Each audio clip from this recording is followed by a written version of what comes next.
सुप्रभात बच्चों। वर्ग सप्तम के बच्चे ध्यान देंगे। पाठ 2 का गिल्लू नामक कहानी, जो कि महादेवी वर्मा द्वारा रचित है। यहाँ तक कि इसमें पढ़ाई हो चुकी है। आगे ध्यान देंगे। कभी मैं गिल्लू को पकड़कर एक लंबे लिफाफे में इस प्रकार रख देती कि उसमें अगले 2 पंजे और सिर के अतिरिक्त सारा लघुगात लिफाफे के भीतर बंद रहता।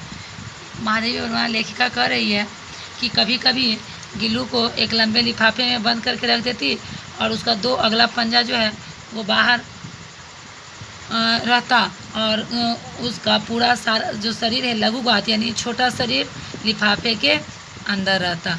इस अद्भुत स्थिति में कभी कभी घंटों मेज पर दीवार के सहारे खड़ा रहकर वह अपनी चमकीली आंखों से मेरा कार्यकलाप देखा करता। इस तरह वो बंद रह के भी अपनी आँखों से उनके कार्यकलाप जो भी किया करती थी लेखिका, उनके कार्य को देखता रहता। भूख लगने पर चिक चिक करके मानो वह मुझे सूचना देता और काजू या बिस्कुट मिल जाने पर वह उसी स्थिति में लिफाफे से बाहर वाले पंजों से पकड़कर उसे उतरता रहता। देखिए, जब उसे भूख लगती थी तो वो अपनी आवाज़ में चिक चिक करके वो मानो कि सूचना दे रहा है इनको, महादेव वर्मा से भूख की पुकार कर रहा है, तो वो काजू या बिस्कुट उसे मिल जाता था। मिल जाने पर उसी के अंदर खाता और कुतर कर। फिर गिल्लू के जीवन का प्रथम बसंत आया। नीम चमेली की गंध मेरे कमरे में हौले हौले आने लगी। बाहर की गिलहरियाँ खिड़की की जाली के पास आकर चिक चिक करके न जाने क्या क्या कहने लगी। अब देखिए, गिल्लू समझदार होने लगा। वो अपनी जाति के अपने जीवों को पहचानने लगा।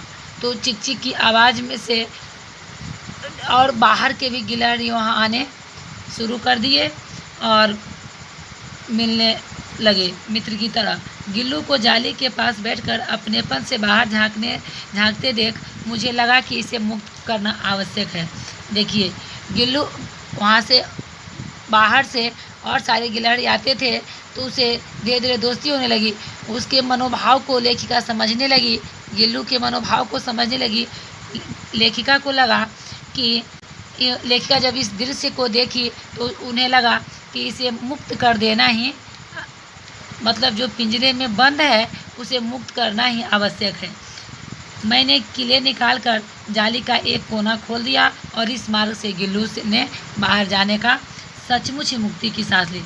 देखिए, और लेखिका क्या की कि वो जो कील में उसके अंदर रखी हुई थी उसे वो कील को खोल दिया और सचमुच वो बाहर जाकर गिल्लू अपने खुली हवा में जाकर वो चैन की सांस ली, मुक्ति की सांस ली।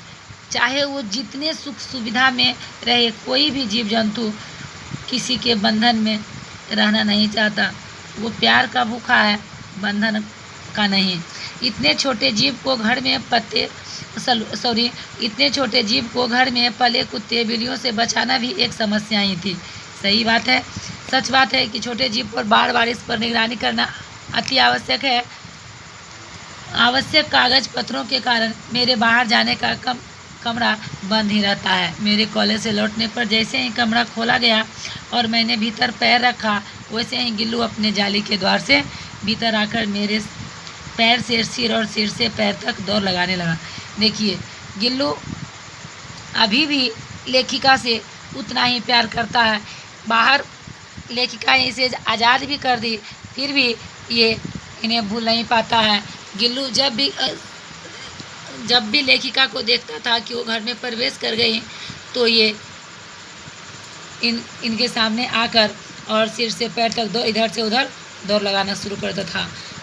तब से यह नित्य का कर्म हो गया था और तब से जब से ये इन्हें आज़ाद किए थे उसी दिन से इसका प्रतिदिन का कर्म यानी कार्य हो गया था।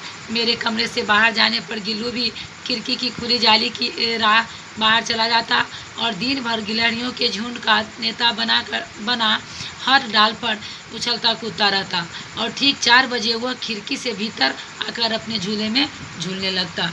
देखिए, लेखिका अपने कामकाज से बाहर जाती थी तो गिल्लू भी अपने मित्रों के साथ बाहर निकल जाता था।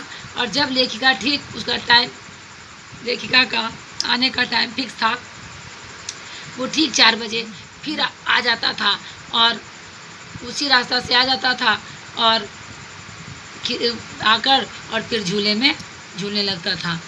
आज के वीडियो में इतना ही, फिर अगले वीडियो में। धन्यवाद। देखिए।